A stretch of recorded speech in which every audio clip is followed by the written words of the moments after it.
네, 6월 7일 오늘 시장 아주 기분 좋게 좀 마무리가 됐습니다.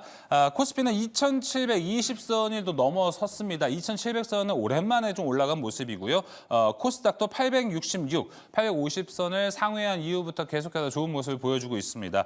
자, 오늘 외국인의 수급을 같이 확인해 보면 거의 6천억 가까이 들어온 모습입니다. 그 안에서 가장 많이 샀던 종목들을 보자면 당연히 2차 전지가 좀 들어갈 수 있었고 그 외에 한미반도체와 SK하이닉스도 다양한 종목들을 좀 사고 있습니다. 자, 그리고 오늘 또 이제 원달러 환율도 0.56% 빠졌기 때문에 원달러 환율이 좀 빠진다 하면 시장도 여지없이 또 강한 모습을 보여주고 있습니다. 자, 이 흐름이 좀 어떻게 지속이 될지 이번 주 시장은 잘 마무리가 됐는데 다음 주 시장은 좀 어떻게 될지 전략을 하나하나씩 세워보도록 하겠습니다. 자, 오늘 금요일은 항상 저희가 전설의 귀환을 좀 모티브로 해서 방송을 했었는데요. 오늘부터 금요일은 뉴페이스 2명과 함께하도록 하겠습니다. 스치면상한가 금요일 함께할 매니저 소개해드리겠습니다.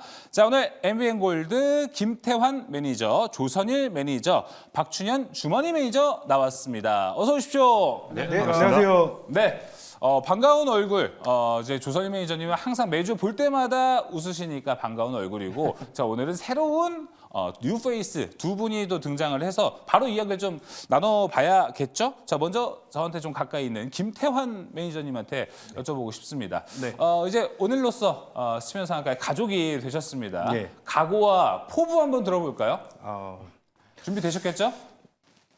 네, 반갑습니다. 김태환 매니저 인사드리겠습니다. 방송 매일경제에서는 제가 이제 뭐 일요일에 방송하는 건 있지만 이 생방송에서는 처음 만나 뵙게 되는 것 같은데요. 앞으로 제가 가지고 있는 지식들과 시장을 바라보는 관점 이런 부분들에 대해서 여러분들에게 조금 더 명쾌하게 쉽게 접근할 수 있도록 말씀을 드릴 테니까 저 김태환 매니저 꼭 기억해 주시기 바랍니다. 감사합니다. 네, 알겠습니다. 자, 포부 잘 들어봤고요. 이번에는 박춘현 매니저님께는 포부보다는 나는 이런 거래, 이런 트레이딩 진짜 잘한다. 이런 건 나만 믿어라. 이런 거 한번 들어볼 수 있을까요? 네, 저도 방금 포부를 준비를 했는데 갑자기 질문이 바뀌어가지고 예상외로 갑니다. 네, 차분히 적응하도록 하겠습니다. 예. 자, 어쨌든 반갑습니다. 주머니 매니저 주식어부 박춘현입니다. 저는 일단 차트를 먼저 좀 중요시하는 편입니다. 그렇기 때문에 여러분들께 일단 차트를 기반으로 해서 그러니까 그 외에 이제 차트가 마음에 들면 이제 업종이라든가 경제 상황들을 보고 부합이 된다라고 하게 되면은 여러분들께 이 코너를 통해서 프로그램을 통해서 여러분들께 설명을 드릴 텐데 뭐 다른 거 필요 없이 실전적인 차원에서 여러분들께 설명을 드릴 테니까 네. 뭐 크게 네. 크게 막 뻥 튀기지 않겠습니다. 실전 매매에서 충분히 필요한 이런 팁들과 그런 차원에서만 설명을 드릴 테니까 네. 여러분들 좋은 정보 많이 얻어가시기 바라겠습니다. 네. 어떻게 보면 정말 엑기스 필요한 정보만으로도 확실한 투자 전략을 세워주겠다. 이렇게 좀 정리를 해보면 좋을 것 같습니다. 조선일 매니저님은 항상 금요일에 이렇게 저와 그리고 지난주까지 박병주 매니저님 그리고 셋 이렇게 좀 오히려 칙칙한 그림을 좀 네. 그려왔었는데 곱하기 4가 됐습니다. 매니저님 이제 좀 네. 더 인원이 더 많아졌는데 어떠세요? 박 매니저님이 개인적인 사정으로 못 나오셔서 네. 좀 안타깝습니다만 평균 나이대가 많이 떨어졌다는 거. 그렇습니다. 그래서 너무 좋습니다. 그러니까 MZ 세대 분도 많이 보시고 네. 특히 이제 오늘 같은 경우는 이제 좋은 종목들도 많이 나가니까 어르신들도 많이 보시는데 온 연령대가 다 볼 수 있는 그런 프로그램이죠. 예, 그래서 많이 시청해 주시고요, 많이 응원해 주시기 바랍니다. 네. 알겠습니다. 지금 채팅창에서도 하나하나씩 좀 먼저 확인을 해보고 넘어가면요.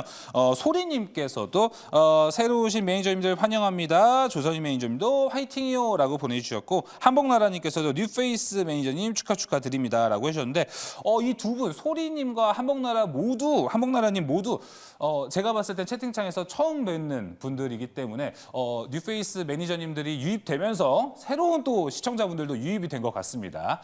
자, 그럼 이제 활기차게 바로 오늘 특이점으로도 바로 넘어가 보도록 하겠습니다. 앞에 오프닝에서 여러 가지 이야기를 했기 때문에 특이점에서 오늘 시장은 또 어땠는지 하나하나씩 좀 이야기를 나눠보도록 하겠습니다. 오늘의 첫 번째 특이점 열어주시죠. 자, 지금 여러 가지로 이슈가 좀 많습니다. 산유국이 될 수 있을지 20%와 80%의 이 실패 확률이 좀 나오고 있습니다. 그런데 오늘은 액트지오 고문의 기자회견 이후에 오히려 주가들이 좀 빠지는 모습을 보여줬습니다. 이게 오늘 좀 2차 전지 반도체 시장이 전반적으로 올라가는 모습이다 보니까 좀 테마주로 형성이 되어 있던 석유와 가스 관련주들이 오늘은 좀 빠진 것 아닐까? 아니면 혹시 오히려 긍정적인 이야기들이 많이 나오고 있기 때문에 여기서 오히려 좀 세로 뉴스가 나온 건가? 좀 다양한 관점으로 좀 봐야 될 것 같은데요. 먼저 조선일 매니저님. 네. 자, 오늘부터 좀 시장이 여기서는 바로 좀 빠지기는 시작했습니다. 이걸 우리 좀 어떻게 접근을 해야 되는지 오늘 갑자기 빠진 이유는 무엇인지 궁금합니다.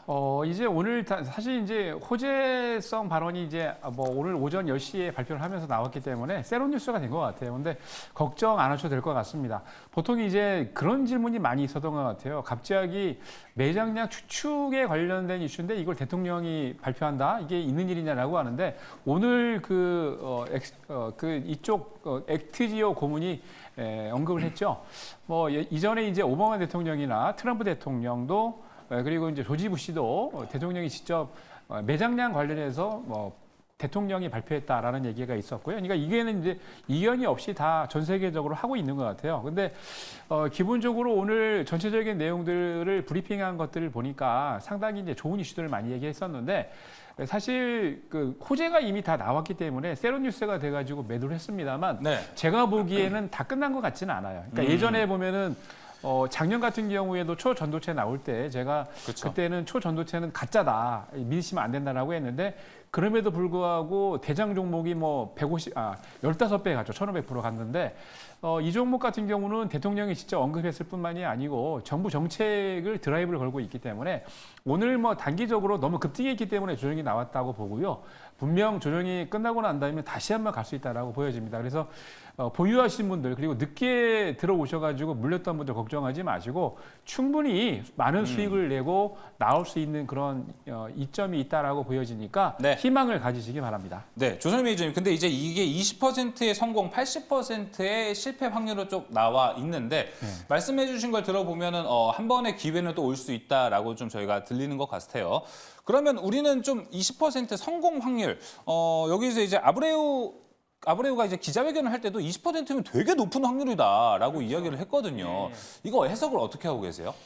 기본적으로 오늘 저도 이제 그 내용을 인터뷰 내용을 봤었는데 네. 여러분 잘 아시는 아프리카 지역에서도 16%밖에 확률이 안 되는데 거기서 이제 굉장히 많은 유전이 나와서 대박이 났다라고 그랬는데 오늘 전체적으로 보니까 우브레오 이 고문이 자신이 하고 있던 거 외에 그 전에 이제 이미 여러분 잘 아시겠습니다만 이제 호주에 있는 기업이 10년 넘게 조사를 하고 있다가 이제 얼마 전에 2022년도에 나가면서 많은 분들이 야 이거 유전을 준비하고 있던 게 이게 사실이 아니고 썰이 아닌가 그리고 괜히 이제 분위기만 조성해 놓고 나가서 지금 보니까 확실하게 우리나라에서 산유국 꿈은 접은 거 아닌가라고 했는데 그때 내용을 잘 보시면 아시겠지만 호주에 전 세계에서 광산을 가장 많이 가지고 있는 게 BHP 빌리턴인데요. 그 회사가 우리나라에 시추를 했던 10년 동안 했던 그 기업을 인수를 하면서 통합이 되면서 그때 엑시트가 된 거고요. 그때 이제 오늘 고문도 한 얘기가 그렇게 때 나갔던 거고 사실은 계속해서 이제 그 시추 관련해 가지고 내용들을 보니까 상당히 좋다. 특히 이제 세 개의 그 시추를 했다고 그러죠. 그래서 주작이라고 하는데 이게 주작이 이제 여러분 잘 아시는 여러분 잘 아시는 그거 있지 않습니까? 북현무해서 그죠? 네. 사방에 있는 것 중에 주작이 이제 남쪽에 있는 건데 주작부터 해가지고 홍게 그래서 세 개의 네. 시추 구멍을 뚫었는데 홍게 쪽에서는 굉장히 의미 있는 그런 시그널이 나왔다라고 그러는데 그쪽에 지금 굉장히 많은 관심을 갖고 있는 것 같아요. 그래서 그쪽 지역이 35억 배럴에서 140억 배럴로 굉장히 타당성이 있다라고 그러는데 제가 보기에는 충분히 가능성 있는 수치라고 보여지고요. 네. 그리고 기본적으로 많이 의심을 하고 있는데 1인 기업 맞습니다. 근데 여러분 잘 아시겠지만 요즘은 기업들이 어떻게 하냐면요.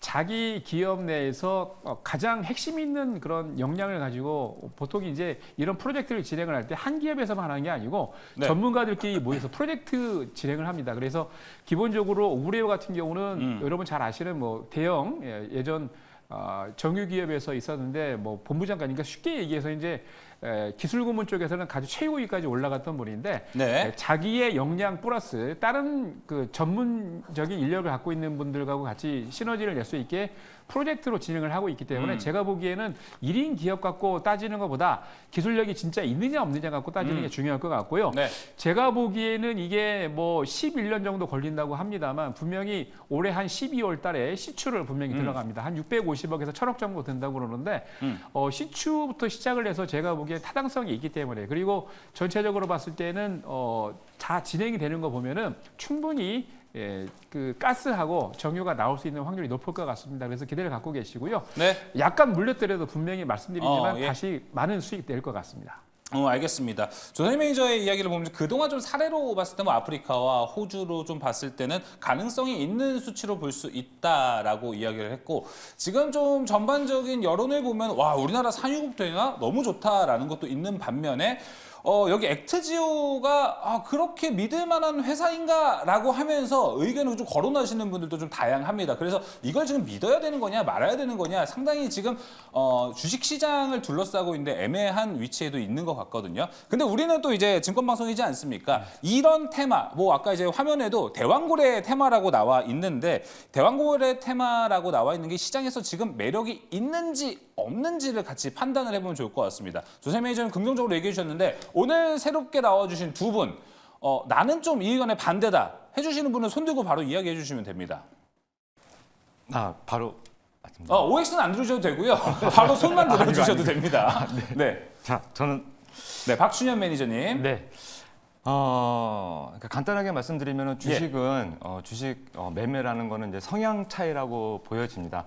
이제 우리 매니저님처럼 이렇게 테마성 이슈로 매매 이제 트레이딩 관점에서 본다라면 뭐 충분히 매매할 수 있는 종목이긴 하지만 뭐 연세가 좀 있으신 분들이라든가 아무래도 뭐 손이 좀 느리신 분들 그다음에 초보자분들 대부분이 지금 이런 종목들 여기에 지금 계속해서 뭐 흥구석유, 한국석유 뭐 이런 종목들이 나오고 있는데 이런 종목들이 지금 장 중에도 엄청난 진동폭을 가지고 있습니다. 네. 그렇기 때문에 아마 이 가진 자들의 영역 밑에서 가지고 있는 분들 아니시면 지금 신규로 들어가기에는 조금 애매하지 않을까, 좀 위험성이 좀 있지 않을까 저는 그렇게 말씀을 좀 드리고 싶습니다. 테마 자체가 나쁘다라는 게 아니라 또 되고 안 되고의 중요성보다는 저 같은 경우는 조금 더 트레이딩 영역에서 좀 보자. 그러신 분들만 좀 보자. 이렇게 좀 정리를 해드리도록 하겠습니다. 온전히 좀 트레이딩 영역이고 사실 지금 오늘 시장만 봐도 뭐 구조적 성장을 이루고 있는 섹터가 워낙 많기 때문에 여기를 보기보다는 차라리 그쪽에 더 많은 기회가 있을 수도 있을 것 같습니다. 자, 그럼 김태현 매니저님은 어디에 좀 가까우세요? 먼저 단답으로만 말씀해 주세요. O예요, X예요? 저도 X에 좀 가까운 것 같습니다. X면은 저는 이렇게 한번 반문을 좀 드리고 싶어요. 우리가 이걸 지금 초전도체, 작년에 있었던 초전도체 테마와 상당히 많은 비교를 하거든요. 네. 지금은 뭐 초반 부분이라고 우리가 본다면 뭐 작년에 신성델타테크를 초전도체 테마로 끌어올렸을 때를 생각해보면 이거 지금이라도 그 테마 아니라면 좀 봐야 되는 것 아닐까? 비교해서는 어떻게 보세요? 그와 비교해서 본다면 뭐 물론 앵커님 말씀대로 조금 더 길게 놓고 지금부터 그 이슈를 우리가 타고 가자 이렇게 볼 수도 있지만 사실상 2035년 정도 돼야 아마 이게 정말 실질적으로 채굴이 가능하기 때문에 초전도체보다도 오히려 더 길 수도 있기 때문에 조금은 이 부분이 의아하다고 저는 생각합니다. 오히려 2035년까지가 있기 때문에 길어서 테마에 힘이 없을 거다. 아무래도 좀 그 기간 자체가 너무 넓고 지금 현재 단기적으로 급등한 가격 조율이 맞지 않기 때문에 조금 시장에서는 아무래도 가격을 좀 지지하고 그런 부근을 보고 우리가 좀 이렇게 감각적으로 다가가야 되지 않을까 이렇게 생각하는 편이고요. 알겠습니다. 자, 그러면은 일단 조선일 매니저님만 이게 그래도 시장 안에서는 좀 매력이 있을 것이다라고 이야기를 해주셨거든요. 그럼 조선일 매니저님, 이 우리가 산유국과 관련된 이 테마 안에서 조선일 매니저님 가장 좋게 보는 종목은 뭡니까? 저는 두 종목을 딱 보는데요. 네. 우선은 대표적인 우리나라 가스 기업인 한국가스공사를 보고 있습니다. 한국가스공사. 예.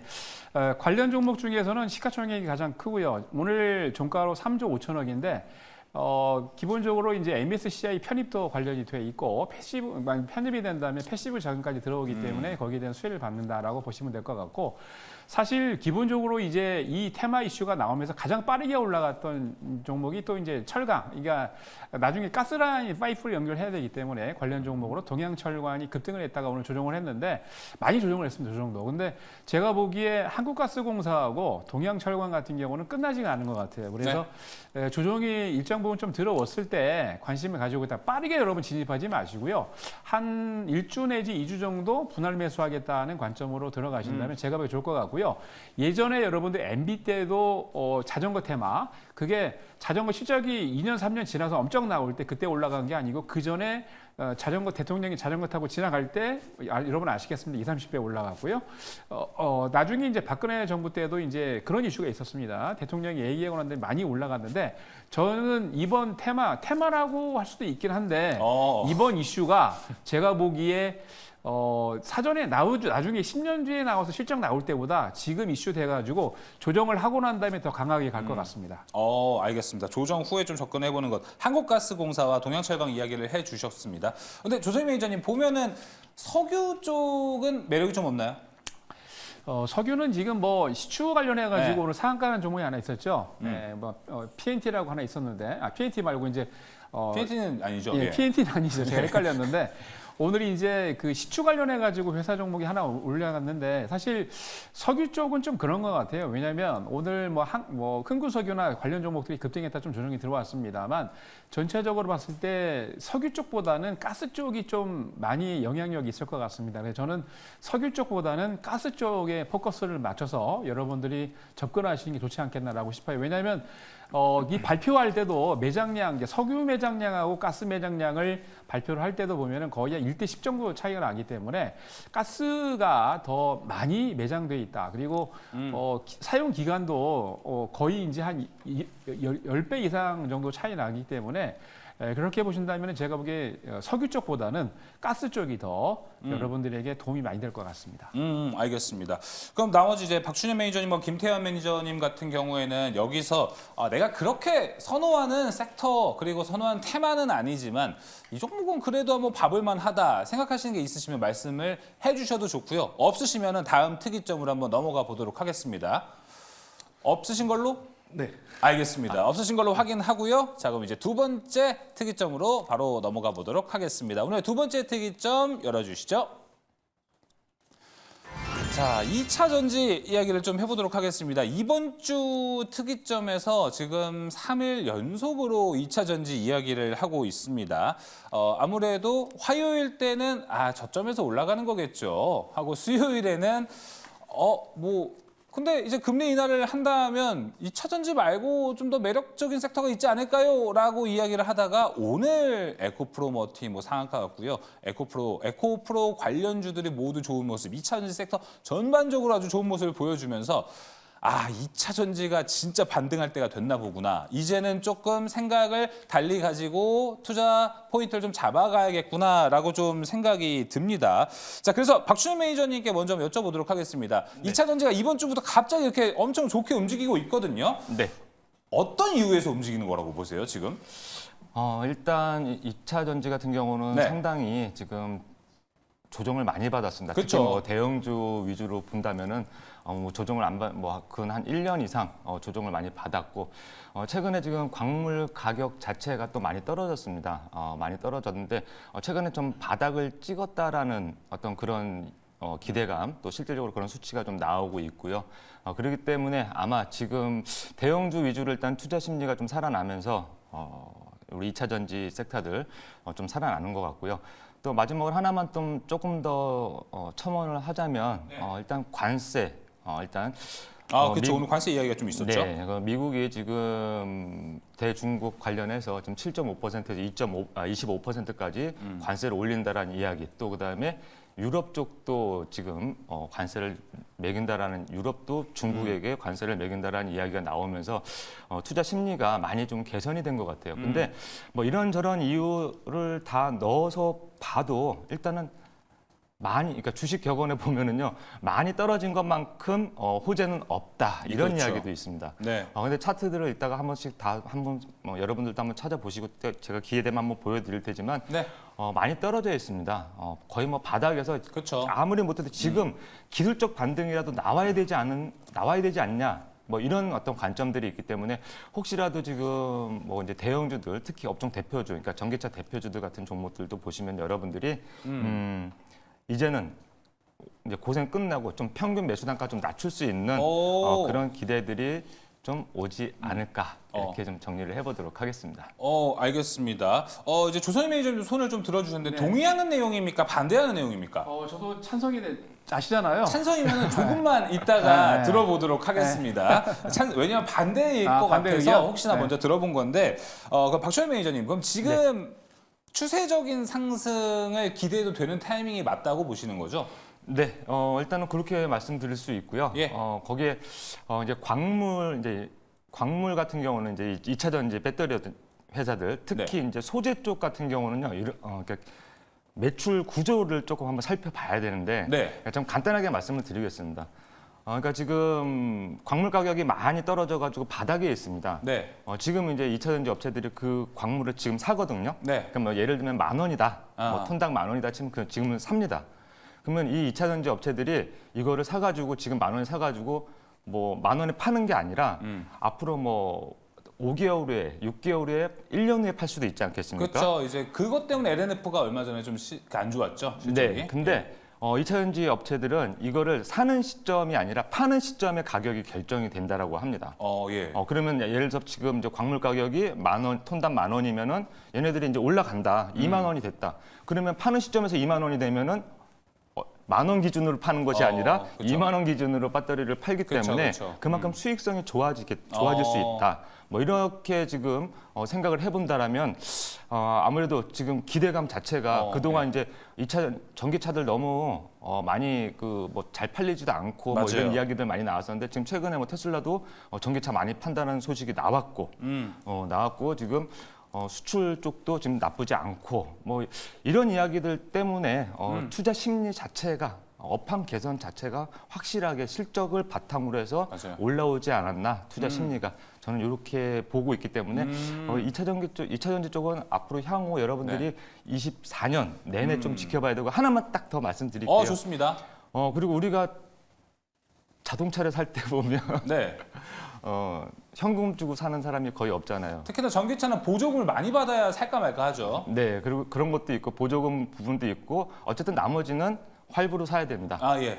네, 근데 이제 금리 인하 금리 시점이 인하. 오게 됩니다. 그렇다면은 우리나라가 그동안 혼자서 내리고 싶어도 금리를 못 내렸던 이유가 미국이 내려야 우리가 내릴 수 있기 때문에 만약에 미국의 이제 연말로 갈수록 이제 하반기로 갈수록 금리 이자감이 커지기 때문에 그 부분도 어떻게 보면 투자 심리에 이제 금리 내려가니까 이제 활부가 옛날 이자 뭐 10% 낼 거 이제 한 7, 8%, 그쵸, 뭐 조금 5, 6%만 내려가죠, 내면 이제. 되지 않겠냐. 이렇게 생각을 해보면 차 이런 차에 대한 소비재들 수요가 올라갈 수 있으니까요, 수요가 올라갈 이제. 수 있다. 그러니까 여러 가지 그러니까 확실히 뭔가 딱 이렇게보다는 기대감 자체가 엄청 커졌다. 투자 맞아요. 심리가 완전 좋아졌다. 저는 이렇게 좀 보고 있습니다. 네. 2차전지가 지금 올라갈 때 뭐 이제 앞서 말씀해 주셨던 중국의 이제 관세를 때리겠다라는 것도 있고 지금 이제 금리 인하 이슈도 같이 좀 불거지면서 2차전지 섹터가 올라가고 있거든요. 그래서 그런 부분들 그리고 워낙에 바닥 구간에 있었기 때문에 충분히 들어 올릴 수 있는 구간이다라고 이야기를 정리해 보면 좋을 것 같습니다. 조선희 매니저님 마저 들어볼게요. 네, 저도 이제 세 가지 이슈가 있는데 원래 이제 지난달에 말씀을 드렸죠. 6월달 말에 이제 우리나라에서 킨텍스에서 2차 전지 관련해서 배터리를 합니다. 배터리 컴포넌스를 이제 거기에 대한 이슈가 부각이 되는데 세 가지 이슈 중에 하나는 첫 번째는 이제 대중국 관련해서는 말씀을 하셨고 두 가지가 있는데 6월 5일 날 발표한 걸 이게 이제 GM CEO가 컨콜을 하면서 어떤 얘기했냐면 자기도 이렇게 전기 차량이 이렇게 빠르게 성장할 줄 몰랐다. 그러니까 여태까지 원래 아시겠습니다만 GM 같은 경우는 작년에 원래 3분기, 4분기 때 신형차가 EV 관련된 신형차가 나오려고 하다가 자체적으로 배터리를 못 만들어서 1월 1, 4분기 때부터 지금 하고 있는데 1, 4분기 때 엄청나게 팔렸습니다. 여러분 잘 아시겠습니다. 환모부터 시작을 해가지고 가장 잘 팔리는 게 릴릭인데 5개의 차종이 컨콜을 통해 가지고 발표를 했는데 너무나 빠르게 팔리기 때문에 자기도 놀랐다는 이슈가 있는데 무슨 얘기냐? 전기차가 현대차 같은 경우에도 작년 대비 올해가 5.6% 이상 성장을 많이 하면서 많이 팔렸습니다. 토요타 같은 경우는 13% 정도 작년 대비 많이 팔렸는데 전기차가 많이 팔리기 때문에 2차 전지가 많이 들어가는 거죠. 거기다가 두 번째는 리튬 가격을 여러분들이 꼭 이해를 하셔야 되는데 네. 2022년 11월 11일 꼭지였습니다. 580달러가 넘었죠. 그리고 6월 4일 날 되면은 100달러 50센트까지 떨어지면서 리튬 가격이 83% 폭락을 했는데 제가 드디어 때가 왔다. 리튬을 해갖고 제가 공개 방송에서도 말씀드렸었는데요. 며칠 전에 그 오렌 버핏이 발표를 했습니다. 미국에 굉장히 유명한 리튬 회사가 있는데 그 리튬 회사에 지분 투자해가지고 조인트 벤처로 워렌 버핏이 리튬 회사를 조인트 벤처를 만듭니다. 무슨 얘기냐? 완전 바닥이라는 얘기죠. 앞으로 보통 그 워렌 버핏 같은 경우는 투자할 때 한 달, 2달, 1년 투자를 하지 않습니다. 최소 5년 이상 투자를 하는데 그러면 리튬 가격이 지금 완전히 100달러 선 근처이기 때문에 완전 바닥이기 때문에 제가 봤을 때는 5년 이상 리튬 가격이 올라간다는 얘기고요. 기본적으로 2차 전지 업체들이 계약을 체결할 때는 리튬 가격이 올라가면 여기에 대한 거를 플러스를 해서 더 올립니다. 그렇기 때문에 지금 고점이 2011년도 11월 11일 고점이 580달러였는데 1000kg당 1000달러 이상까지 올라갈 수 있다는 얘기입니다. 무려 제가 2000달러까지 갈 수 있다고 5년 뒤에는 말씀드리고 싶은데요. 그렇기 때문에 여러분들 지난달에도 제가 누누이 강조했습니다만 6월달 분명히 여러분들 2차 전지 공략하셔야 된다고 그랬습니다. 지금 2차 전지 완전 바닥이고요. 급등종은 무지개 많이 나오고 있는데 공개 방송에서도 여러분들에게 많이 말씀드렸습니다만 추천 종목들 상한가 간 종목도 있고 지금 벌써 50% 내지 70% 급등을 하고 있습니다. 2차 전지 끝이 아니고 이제 시작입니다. 알겠습니다. 2차 전지 이제 시작이다. 제가 이번 주 내내 계속해서 했던 말이 있었는데 우리가 연초 연말에 경제 대전망을 하지 않습니까? 그때 항상 얘기할 때 첫 번째 1번 타자로 봐야 되는 건 무조건 반도체와 AI에 대한 이야기를 했고요. 자, 이렇게 스멀스멀 더워지고 우도를 벗게 될 때쯤이 되면 2차 전지를 보자라고 증권사에서 엄청난 전망을 좀 많이 했었습니다. 그래서 지금이 딱 그 타이밍이 되기는 했는데 김태환 매니저님도 지금 2차 전지는 완전 오케이라고 보십니까? 네. 그 매력이 근데 지금 바닥이어서 그렇습니까? 아니면 진짜 업황 턴어라운드가 된다라고 보시는 거예요? 여러 가지 이슈로 저는 좋아지고 있다라고 보여지고요. 여기에서 제가 첨가해서 한번 말씀을 드려보면 네. GM에서 전기차 판매량을 조금 선두 지표로 봅니다. 거기에서도 예상 전망치보다 좀 높게 판매가 됐고요.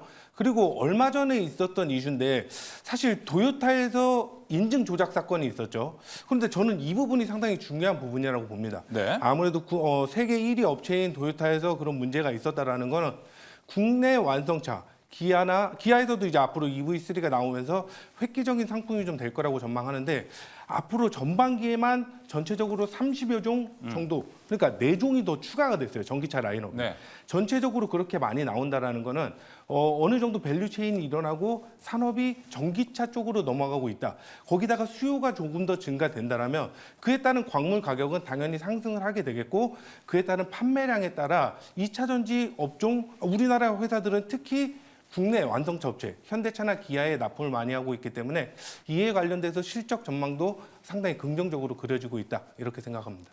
예, 알겠습니다.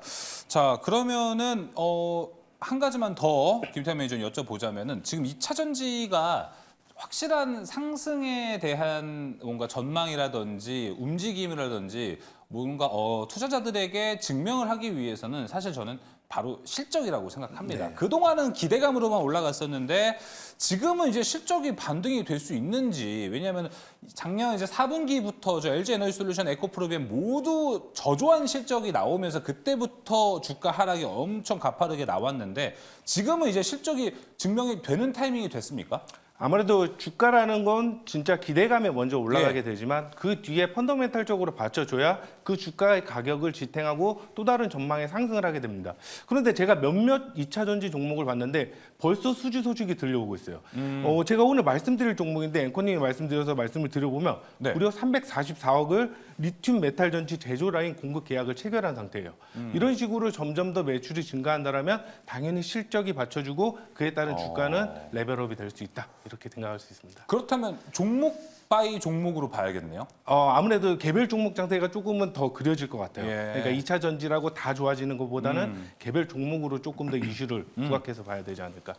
그럼 우리가 뭐 작년에 봤었던 2차 전지 상승 랠리처럼 섹터 전반적으로 그냥 2차 전지 우리 뭐 안 했던 기업들도 우리 이제 배터리 뭐 합니다라고 막 갖다 붙여서 네. 상승을 주가 상승을 도모했었는데 이제는 그렇게보다는 개별 종목마다 어떻게 움직이는지 하나하나씩 가져보는 것도 좋을 것 같습니다. 지금 채팅창에서 어떤 의견이 있어가지고 올리님께서 올려주신 내용인데요. 한번 읽어보고 좀 넘어가 보도록 하겠습니다. 대박 주식 어부님 파이팅이라고 했는데 여기 자리에 어부님이 계십니까? 어느 분이 어부인가요? 네, 제가 어부입니다. 낚시하세요? 네, 낚시 아주 좋아합니다. 왜 주식 어부세요? 네, 어차피가 아니라 주식이랑 이 낚시랑 제가 네. 낚시를 좀 오래 하긴 했지만 그러시군요. 주식이랑 낚시랑 비교를 해보면 좀 비슷한 것 같아요. 그러니까 어떻게 보면 기다림의 미학이다 뭐 이런 이야기도 있고 또 낚시를 간다 하더라도요 한 10번 가면 한 솔직히 7, 8번은 꽝 치고 옵니다. 한두 번 정도 이제 네. 좀 좋은 좋은 이제 손맛을 좀 보고 오는데 주식도 어떻게 보면 그 하나가 월척이어야죠 이제. 네, 예. 그래서 대물 낚시 아마 이 프로그램을 통해서 한번 좋은 결과 내도록 한번 노력해 보도록 하겠습니다. 알겠습니다. 그리고 김태환 매니저님의 팬분들도 지금 채팅창으로 빨리빨리 들어오셔가지고 우리 김태환 매니저님 기 좀 한번 살려주시고 파이팅이라고 또 이렇게 메시지 채팅도 좀 많이 올려주셨으면 좋겠습니다. 자, 종목을 좀 듣기 전에 저는 이제 세 분한테 간단하게 얘기를 물어보고 싶은 건 2차전지 얘기가 나왔으니까 작년에 모두 세 분 필드에서 2차 전지를 트레이딩 하셨을 거라고 생각이 들어요. 그래서 김태환 매니저님은 작년에 2차 전지로 수익을 많이 좀 보셨습니까? 작년에 괜찮게 올려왔던 것 같습니다. 2차 전지 쪽에서. 특히나 어떤 종목이 가장 많이 저는 괜찮다고 윤성 보십니까? FNC에서 좀 가장 많이 올렸던 것 오히려 윤성 FNC 쪽으로 네. 가셨군요. 오, 알겠습니다. 조선희 매니저님은 작년에 어떤 쪽, 에코프로에서 제가 그때 방송 같이 할 때라서 잘 아실 거예요. 네. 에코프로도 이제 2월 달에 10만 원, 12만 원 추천드려가지고 이제 10배 이상 올라갔었고 네.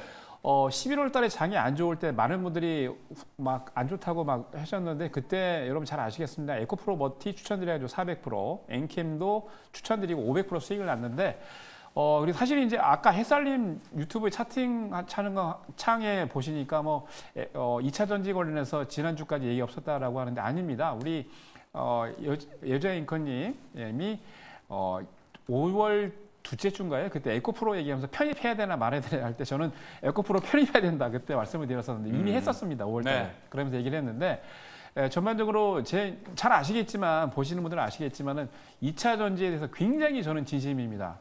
여러분 열심히 투자하십시오. 네, 알겠습니다. 그럼 박주현 매니저님은 작년에 2차 전지로 난 이거는 되게 괜찮았다. 어떤 종목이 또 있었나요? 작년엔 저도 뭐 개별주 장세 막판이고 또 작년에는 솔직히 시장이 많이 좋지 않았어요. 그래서 저는 이제 2차 전지는 올해 보자, 24년도에 보자. 그때 제가 말씀드렸던 게 그러셨군요. 네, 반도체, 그다음에 바이오, 2차 전지 쪽 이렇게 말씀을 드렸었는데 네. 그래서 올해는 이제 본격적으로 한번 매매를 한번 해보려고 하고 있습니다. 그럼 작년에 2차 전지라는 강가 바다에 미끼를 안 던지신 거네요. 네, 알겠습니다. 작년에 안 올해부터 던졌습니다. 그러면은 올해는 더 많은 미끼가 있을 것 같습니다. 네. 자, 그러면은 많은 분들 진짜 궁금해할 것 같습니다. 작년에 올랐던 종목들이 올해도 꾸준하게 좀 올라갈 수 있을 건지가 궁금하고 아니면 이번에는 좀 새로운 종목들 앞서 이제 김태환 매니저가 이제 종목 바이 종목으로 상승할 확률이 좀 있다. 그래서 지금부터 실적을 채우고 있는 종목들을 유심히 보자라고 이야기했기 때문에 어떤 종목을 하나하나씩 봐야 되는지 바로 이야기 들어보도록 하겠습니다. 김태환 매니저님, 바로 어떤 종목입니까?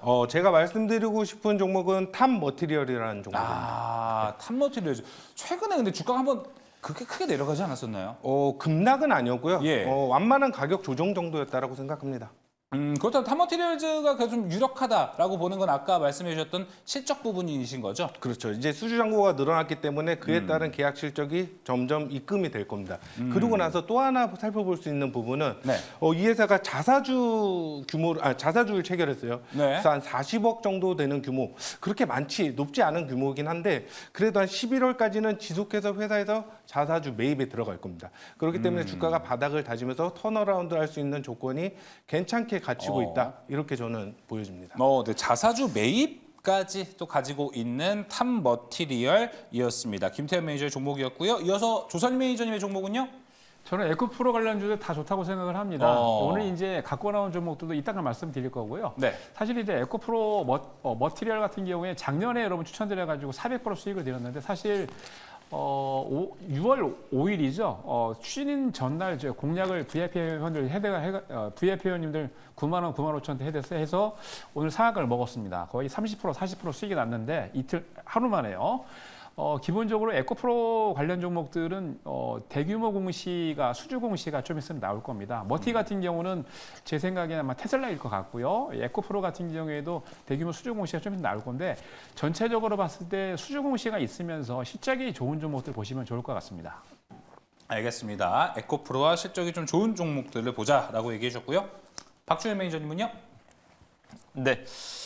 뭐니 해도 저는 뭐 딱히 이렇게 전기차 중에 어떤 종목을 네. 꼽기보다는 일단 대형주 위주, 그러니까 이 전기차 쪽에서도 시가총액 최상위권 종목들 위주로 뭐 1위, 2위, 3위 이렇게 달리는 그런 종목들 위주로 좀 보시면 좀 좋겠다 이렇게 좀 정리를 해드리고 싶어요. 왜냐면 그쪽 종목들 이제 뭐 아까 말씀해주셨지만 네. 이제 에코프로라든가 뭐 이런 형제들 또 시총 자체가 크지 않습니까? 그렇죠.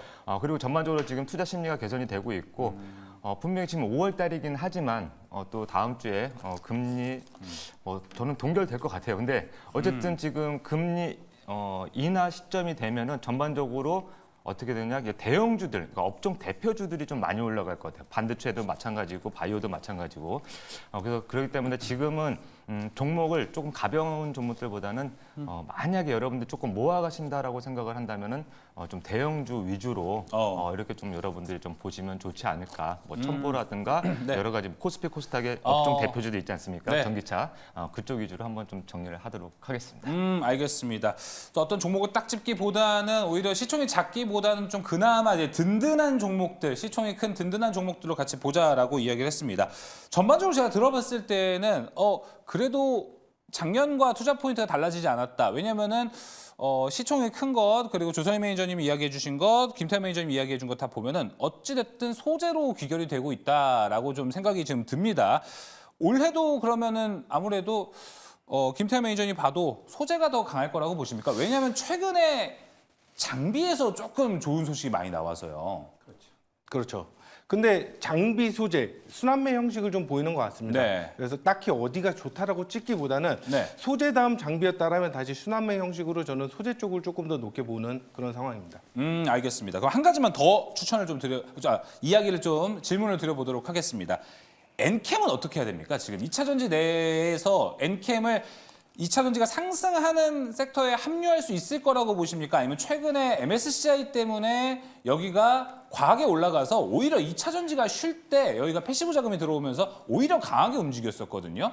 엔캠에 대해서 좀 말씀해 주실 분은 손 들고 바로 얘기를 해주시면 좋을 것 같습니다. 조선 매니저님. 네. 엔캠도 작년에 추천드려서 500% 수익이 났습니다만 제가 이제 저희 VIP 회원님도 절반 매도하고 절반 갖고 있다라고 말씀을 드렸는데 패시브 자금이 들어오기 전까지 이제 39만 원까지 올라갔다 약간 이제 조정을 하고 있습니다. 근데 제가 봤을 때는 끝난 게 아니다. 이제 왜냐하면 이제 실적을 지금 나오기 때문에 엔캠이 여러분들 잘 아시겠습니다만 중국 기업을 빼고 전 세계적으로 중국은 제외됐기 때문에 중국을 제외한 미국과 유럽에서 북미에서 1등입니다.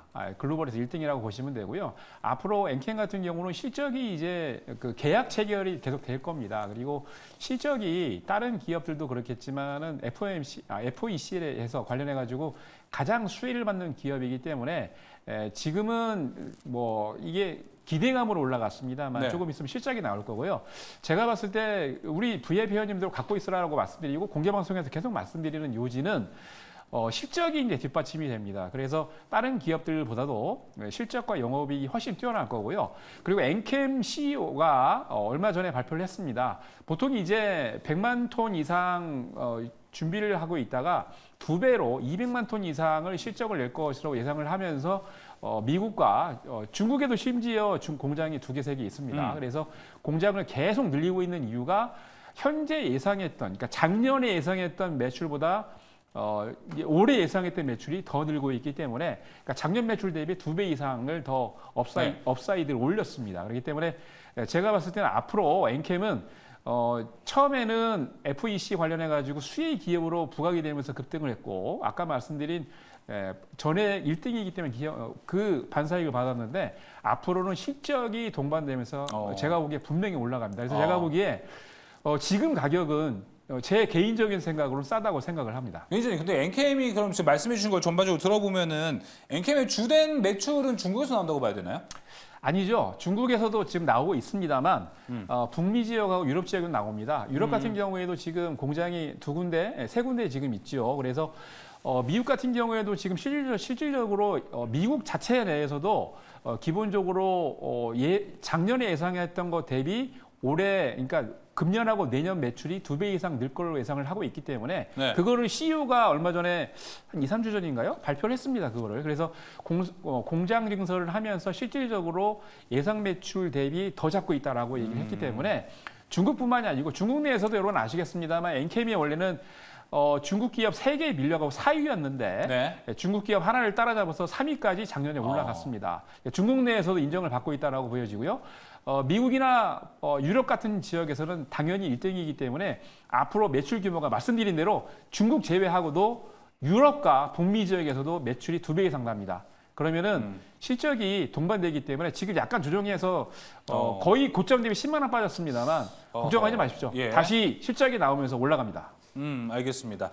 자, 엔캠을 가지고는 과연 또 어떻게 앞으로 움직여질지 2차 전지와 함께 묶어서 저희 수면상학과에서 이야기를 한번 나눠보도록 하겠고 엔캠에 대해서 긍정적으로 이야기를 했습니다. 조선희 매니저의 무료 방송 가시면은 또 다양한 2차 전지 정보들 또 얻어보실 수 있으실 것 같습니다. 자, 2번째 특이점은 여기서 마무리해보도록 하겠습니다. 이제 3번째 특이점으로 넘어가 보도록 하겠습니다. 자, 앞서 2차 전지도 사실 우리는 성장주라고 불러왔습니다. 근데 3번째, 제약바이오가 사실 성장주의 원조격이 아닌가 싶습니다. 지금 6월에 정말 짱짱한 이벤트들이 꽉꽉 채워져 있습니다. 이와 관련해서 알테오젠도 연일 호재가 나오고 있죠. 오늘도 급등을 오늘도 주가 퍼포먼스가 상당히 좋았고 지금 그 어느 때보다 제약바이오에 대한 투심이 상당히 좀 좋아지고 있는 것 같습니다. 김태환 매니저님, 지금 제약바이오는 확실히 좀 분위기가 많이 좋은 것 같아요. 이게 6월달, 7월달까지 연속성 좀 가질 거라고 보세요. 네, 앞으로 6월에서 8월, 9월까지도 저는 상당히 긍정적으로는 보고 있는데요. 앞서 말씀하신 앵커님 말씀하신 대로 사실 주식과 가장 잘 어울리는 건 좀 바이오 업종이 아닐까 생각됩니다. 예. 왜냐하면 사실 주식이라는 게 기대감에 좀 올라갈 때 특히 더 좋은 퍼포먼스를 그리고 더 강력한 시세 분출을 하는데요. 이번에 바이오 USA가 6일에 성황리에 폐막을 했죠. 그 축포를 터뜨린 게 알테오젠이었습니다. 오늘 코스닥 시가총액 2위까지 이렇게 진입을 했는데 그 이후로는 알테오젠에서 기술 이전료가 더 올라갈 수 있다. 이런 이슈가 부각되면서 오늘 알테오젠이 축포를 쌌고요. 그의 하단에 있는 중소형 바이오 종목들도 네. 상당히 좋은 시세를 좀 그렸습니다. 여기에서 이제 앞타바이오에서 나왔던 이슈는 글로벌 빅파마 7개 업체와 앞으로 기술 수출 논의를 하겠다. 뭐 이런 이야기가 있으면서 오늘 상한가까지 올라가는 시세를 좀 보였고요. 그리고 뭐 최근에 브릿지 바이오 역시 여기에서 바이오 USA에서 좋은 전망을 이야기하면서 좋은 시세를 좀 보였던 것 같습니다. 그래서 뭐 최근에 이슈가 된 종목들도 너무 많지만 제가 하단에 있는 앞으로 더 좋은 시세가 예상되는 CDMO 기업, CMO 기업 이런 기업들을 많이 분석했고 또 그에 대해서 알아봤는데요. 상당히 많은 종목들이 좀 올라올 채비를 미리 갖추고 있는 것 같아요. 이런 부분들을 제가 특히 잘 체크하는 부분이다 보니까 여러분들에게 네. 앞으로 드릴 말씀이 더 많을 것 같습니다. 네. 그럼 뭐 다양한 것들은 또 김태환 매니저의 무료 방송에서 다양한 정보를 좀 얻어가시면 더 좋을 것 같은데 지금은 그러면은 우리가 많이 걱정을 하고 있는 금리 여부, 금리가 어떻게 될 것이 동결될 것이냐, 인하가 될 것이냐에 대한 여부와 관계없이 제약바이오는 계속 괜찮을 거라고 보시는 거예요? 아니죠. 사실 바이오 기업이야말로 금리에 정말 치명타를 좀 입게 됩니다. 네. 그러니까 좋은 호재는 반영을 하게 되는데 왜냐하면 기업이 자금 조달을 해서 앞으로 신약 개발을 하게 되는데요. 여기에서 금리가 인하가 된다라는 건 앞으로 바이오 쪽에서 조금 더 자금 투입이 용이할 수 있고 늘어날 수 있다라는 그런 전망의 성장주로서 가장 큰 시대 파동을 좀 맞이하게 되는 게 바이오 업종이라고 볼 수 있죠. 그렇다면 금리 인하가 안 된다면 올해 제약바이오는 좀 어렵겠네요. 아닙니다. 또 아니에요, 왜냐하면 또 그거는. 아닌 예. 부분으로 말씀을 드려보면 예. 왜냐하면 사실 일정이 너무 많이 남아 있어요. 그리고 예전만큼 K바이오 투자 심리가 안 좋다라고 보기보다는 오히려 뭐 HLB도 그렇고 이번 알테오젠, 그다음 뭐 한올바이오파마 등 다양한 바이오 업체에서 실적을 내고 있습니다. 그에 따른 기술 수출 이전료가 마일스톤이 차곡차곡 적립이 되는 모습들을 보면서 다른 회사도 이렇게 될 수 있을 거야. 이런 정말 대박을 내면서 블록버스터 신약을 만들 수 있을 거야. 라는 기대감이 충분히 올라가고 있다라고 저는 생각하고 제가 특히 바이오 종목에서 정말 큰 획을 많이 그렸던 것 같아요. 그래서 더 자신 있게 여러분들에게 좀 말씀드릴 수 있지 않나 이렇게 네. 생각합니다. 금리 인하되면 더 좋은 거고 금리 네. 안 돼도 안 좋은 돼도 종목도 너무 지금보다- 많다. 예, 네, 그럼요. 알겠습니다. 이렇게 정리해보면 좋을 것 같습니다. 무조건 제약바이오 콜을 외친 것 같은데 혹시 이 의견에 좀 나는 그래도 아직 제약바이오 좀 확인할 게 있고 리스크가 좀 있는 것 같다라고 생각하시는 분들은 한번 X를 한번 들어주셔도 좋을 것 같습니다. 앞에 보여있는 OX표 있거든요. 한번 들어주시면 좋을 것 같아요. 하나, 둘, 셋. 나는 제약바이오. 박준현 매니저님은 X 의견을 주셨네요. 어떤 이유입니까? 근데 이게 좀 세모가 있었으면 좀 좋겠어요. 세모는 사실 하면은 재미가 없어요. 네, 세모 재미가 세모는 없어요. 이렇게 하면 되는 세모 재미가 건가요? 없습니다. 네. 어차피 지금 뭐 앞에서 말씀해 주신 대로 뭐 저도 이제 다 공감하는 내용들입니다. 네. 공감하는 내용들인데 결국엔 주식은 저는 실전 매매 차원에서 이야기를 한다면은 시세를 사는 거라고 생각을 합니다. 시세를 아무리 뭐 산다? 좋은 어떤 이슈가 있고 뭐가 있어도 기대감이 있어도 가장 중요한 거는 많이 오른 주식 10,000원짜리가 만약에 2만 원, 3만 원에 가 있다. 그럼 2배, 3배 오른 거지 않습니까? 그런 종목들을 만약에 그 자리에서 공략을 한다면 어떻게 될까요? 만약에 올라가면 좋겠지만 주가라는 거는 올라갈 때는 솔직히 걱정이 없어요. 뭐 3만 원에 사가지고 4만 원을 갈지 5만 원 갈지 그건 누구도 모르기 때문에. 근데 3만 원에 샀는데 그게 만약에 2만 원, 1만 원 이런 식으로 떨어진다. 그러면 걱정이 된단 말이에요. 그러니까 주식이라는 거는 항상 떨어질 때를 잘 대비를 하셔야 될 것 같아요. 그래서 네. 너무 많이 오른 종목 말고 제약바이오 중에서도 이제 시작하는 종목들 일단 차트상만 놓고 봤을 때 뭐 10만 원짜리가 이제 한 5만 원, 3만 원 정도 가 있다. 뭐 그렇게 돼 있다라면 얼마든지 뭐 모아가는 그런 스탠스를 취할 수 있겠지만 만약에 뭐 10,000원짜리가 지금 뭐 5만 원, 뭐 10만 원 이렇게 단기 급등해 있다 또는 많이 올라 있는 상태다라고 하게 되면은 그런 종목들은 언제든지 한 번 정도는 차익 실현 매물들이 나올 수 있단 말이죠. 거기서 만약에 여러분들이 빠져나오지 못하면은 네. 아마 제약바이오 가지고 계신 분들은 아마 좋은 경험 하신 분들 많이 없으실 거예요. 왜 그러냐면은 항상 급등할 때 쫓아 들어가기 때문에 그쵸, 좋은 그쵸. 경험이 없고 제약바이오 막 이갈린다 하시는 분들도 많이 계실 텐데 그래서 제가 항상 말씀드리는 건 저렴한 시세를 좀 공략해봤죠. 제약바이오 나쁘다는 것이 아니라 앞으로 뭐 경기도 좀 좋아지고 하게 되면 저는 뭐 실전적인 차원에서 말씀을 드리면 경기가 좋아지면 우리가 제일 먼저 가는 데가 병원이지 않습니까? 뭐 종합검진도 받아보고 이 아픈 것도 고치고 하기 때문에 뭐 제약바이오 나쁘다라고 할 수는 없어요. 대신에 트레이딩 영역에서 어쨌든 많이 오르지 않은 그런 네. 종목들 위주로 한번 여러분들이 챙겨보시면 좋겠다. 이렇게 말씀드리겠습니다. 그런 관점에서 오늘 알테오젠이 26만 9천 원의 종가가 나왔습니다. 시세를 산다고 표현을 해주셨는데 지금 만약 매니저님 보셨을 때 알테오젠은 과하게 오른 겁니까? 아니면 그래도 아직은 좀 그래도 올라갈 업사이드가 있다고 보십니까? 네, 그러면 일단 알테오젠 차트를 보면서 좀 설명을 네, 좋습니다. 좀 드리도록 하고요. 그다음에 제가 한번 이건 작두를 한번 타야 될 것 같습니다. 예, 좋아요. 오늘 제가 바깥에 좀 용작들을 네. 준비해놨는데 일단 한번 다시 한번 타야 될 것 같습니다. 네. 자, 왜 그렇게 말씀을 드리냐면 자, 알테오전의 일봉 차트를 한번 제가 크게 한번 보여드리겠습니다. 자, 크게 보여드리면은 자, 첫 스타트만 보면 10,000원에서 지금 한 11만 원까지 한 10배 정도 올랐습니다. 그러면 5만 원에서 출발했기 때문에 26만 원대. 그럼 더 올라야 되는 거지 않냐라고 네. 이야기할 수 있지만 지금은 보시게 되면은 누구도 알 수 없는 영역이다. 신고가 영역입니다. 역사적인 신고가이기 때문에 이런 종목들을 언제 어디서 어떻게 무엇이 돼도 이상하지 않습니다. 차트를 한번 확대해서 보여드릴게요. 이게 차트 자체만 놓고 봤을 때 꿀렁꿀렁 계단식에 또 횡보도 좀 하고 이렇게 올라왔으면 좋은데 단기적으로 지금 급등했던 흐름들이 너무 뭐라 그럴까요? 급하게 올라왔어요. 예. 급하게 올라왔고 지금 당장은 그렇기 때문에 가진 자들의 영역이지 지금은 이 종목을 살까요? 알테오젠 지금 사도 되나요? 라고 물어보시는 분들은 저는 X라고 대답을 드리고 싶습니다. 그리고 더 가더라도 이거는 내 종목이 아닙니다. 내가 지금 들어가서 뭔가 수익을 낼 자리. 그러니까 자 여러분들께 제가 이런 말씀 한번 드릴게요. 제가 이 차트는 말고 여러분들이 만약에 1억을 가지고 매매를 하신다라고 가정을 하게 되면 1억을 가지고 매매를 하신다라고 하면은 지금 이렇게 단기적으로 많이 한 2배, 3배 이상 오른 종목인데 여기에다 얼마를 투자를 하시겠습니까? 많이 투자 못 하신단 말이에요. 그러니까 알테오전은 지금 26만 원 선인데 여기에서 만약에 10%, 20%, 30% 수익이 나도 1억을 가지고 여기다 많이 못 넣는단 말이에요. 그러니까 어쨌든 간에 계륵이 된단 말이죠. 그러니까 그 점을 참고하시고요. 조금 더 저렴한 자리에 있는, 저렴한 시세에 있는 종목들을 한번 찾아보시기 바라겠습니다.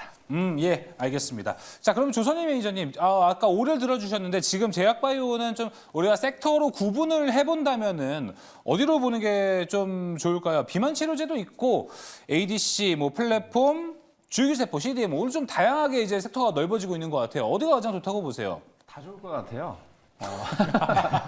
왜냐하면 예. 지금 이제 플랫폼 기업 같은 경우는 이제 알테오젠이 선발 출발해가지고 급등을 했는데 알테오젠도 아직 업사이드 여력이 있고 지금 이제 리가캠하고 지금 ABL 바이오가 두 개가 남아 있는데 두 개의 종목들도 이슈가 살아 있고 얼마 전에 이제 그 관련해서 이슈가 끝나고 난 다음에 계약이 저 개인적으로 생각을 하고 있는데 리가캠하고 ABL 바이오도 계약이 아마 중간에 이제 체결이 될 것 같습니다. 그런 상황이 있고 그리고 뭐 큐리옥스 바이오 시스템이나 그렇죠. 관련 종목들 보면은 6월 달 안으로 또 이벤트가 있어요. 그래서 이벤트 드리븐이 나올 수가 있고 그리고 지금 이제 뭐 여러분들 잘 아시겠습니다만 이 살 빠지는 약 바로 비만 치료제가 또 어느 정도 지금 급등을 하고 있는데 네. 사실 가만히 보면은 작년에도 그랬고 여름에 원래 비만 치료제들이 급등을 했습니다. 그래서 네. 비만 치료제는 꼭 여름에 보셔야 돼요. 왜? 다 여름 되면은 벗고 다닙니다. 여름 그래서- 되기 전에 보는 게 좋지 않을까요? 예? 여름이 되기 전에 봐야 되지 않을까요, 그러면? 아니 그러니까 지금 봐야죠. 지금 여름이지 않습니까? 6월 달이니까. 예. 지금 더워요. 오늘도 30도가 넘었는데 그래서 6월 달에는 여러분들 꼭 비만 치료제 관련해서 보셔야 됩니다. 왜냐하면 작년에도 보면은 여름에 엄청나게 맞아요, 맞아요. 올랐어요. 네. 그래서 네. 이번에도 비만 치료제가 급등할 거니까 전체적으로 봤을 때 뭐 하나 두 개만 저도 사실 이제 유한양행을 아까 어느 분이 보니까 유한양행 1월 달부터 추천했다고 그러는데 저는 1월 달 아니고 얼마 전부터 추천하고 있습니다만 신약 관련 이슈들을 해가지고요. 지금 8월, 9월 달까지 아까 말씀하신 것처럼 9월 달까지 이슈가 계속 있습니다. 그래서 관련 핵심 이슈 갖고 있는 기업들 이벤트 드리븐으로 갖고서 예. 9월 가을까지 찬바람 불 때까지 갖고 가신다면은 분명히 수익이 좋을 것 같습니다. 알겠습니다. 자, 그럼 이제 종목으로 좀 추려 보도록 하겠습니다. 김태현 매니저님, 네. 어느 종목이 가장 좋다고 보세요? 큰 획을 또 그으셨다고 하니까 네. 궁금합니다. 저는 프레스티지 바이오 파마를 보고 있는데요. 네. 일단 기대되는 이슈로 한번 말씀을 드려보면 7월에서 9월 첫 바이오 시밀러 허가가 기대되고요. 그리고 유럽 의약품 여기에서 거절 사유가 없다라는 의견을 수령한 상태예요. 그렇기 때문에 앞으로 바이오 시밀러에 대한 허가가 기대가 되고 15종의 시밀러 그리고 16종의 항체 신약을 소개하고 이에 관련해서 앞으로 CDMO 기업으로 프리스티지 바이오 파마가 매출 실적이 많이 올라올 거라고 전망합니다. 이에 관련해서 셀트리온의 두 번째 수주가 기대되는 거니까 여러분들도 꼭 참고하셔서 보실 종목으로는 프리스티지 바이오 파마를 말씀드리겠습니다. 네, 프레스티지 바이오파마 이야기를 해주셨고 조선희 매니저님 아까 뭐 다 봐도 된다라고 얘기하셨는데 종목은 딱 압축을 해주시면 더 좋을 것 같아요. 지금 이제 단기적으로 급등을 했다가 많이 눌러온 종목이 이제 큐리옥스 바이오 시스템인데요. 그렇죠. 이 종목이 이벤트 드리븐으로 상당히 좋습니다. 이제 이번 달 안으로 관련해서 이슈가 나오고요. 뭐 신제품 출시도 그렇고 거기다가 조만간 이제 계약 체결 관련 이슈도 있기 때문에 지금 봤을 때 68,900원 5월 3일 고점 대비 지금 많이 조정도 했습니다만 이벤트 드리븐으로 관심 있게 한번 지켜보십시오. 이벤트 전략으로 큐리옥스 바이오 시스템즈 이야기를 해줬고요. 박주현 매니저님은 X를 주셨기 때문에 제가 종목 질문 말고 다른 질문을 한번 해보도록 하고 싶어요. 우리가 앞서 있었던 2차 전지도 괜찮을 것 같고 이제 조선희 매니저님 그리고 김태현 매니저님 모두 제약바이오 괜찮다라고 얘기해 주셨는데 이게 워낙에 또 종목 바이 종목으로 가다 보니까 어떤 종목을 잘 선택 못하면은 손해를 볼 때가 되게 많습니다. 그러다 보니까 저는 오늘 오히려 제약바이오 2차 전지 다 묶어서 갈 수 있는 코스닥 레버리지도 괜찮지 않을까라는 생각이 드는데 이건 어떻게 보세요? 뭐 나쁘지 않습니다. 저는 지금 레버리 쪽이라고 하면 이제 ETF 상품 쪽인데 금리 인하도 인하지만 지금 코스닥에 대형주들이 있습니다. 코스닥의 대형주들이 거의 바닥권이거든요. 특히 네. 이제 전기차 쪽이라든가 이런 쪽들이 또 많고 최근에는 지금 코스닥 쪽의 전기차 업종들이 이제 시총 상위권으로 많이 올랐지 않습니까? 예. 근데 예전에는 솔직히 그 코스닥 쪽은 제약바이오를 빼놓고는 이야기를 할 수 없다 할 정도로 제약바이오 관련주들이 어마어마하게 많았습니다. 뭐 지금도 많은 편이긴 하지만 차지하는 그러니까 주가에 그러니까 지수에 영향을 주는 게 한 20-30% 정도 됐었거든요. 그래서 저는 그건 반대하지 않습니다. 만약에 그렇다면은 레버리지 참 매력적이다. 예. 저는 그렇게 보고 있습니다. 그렇게 말씀드리겠습니다. 알겠습니다. 네. 뭔가 또 제약바이오 2차 전지에서 어떤 종목 하나를 좀 고르기 어렵다라면 지금 코스닥이 워낙 좋은 흐름으로 좀 갈 가능성이 높다 보니까 코스닥 레버리지도 잘 참고해 보시면 좋을 것 같습니다. 자, 오늘 특이점 3가지 여기서 이제 마무리를 지어보도록 하겠습니다. 뉴 페이스들과 함께 하는데 자, 이젠 종목을 공개할 시간이 됐거든요. 어떤 종목이 오늘 공개가 될지 상당히 많이 기대가 됩니다. 특별한 포트 대결로 지금 넘어갑니다.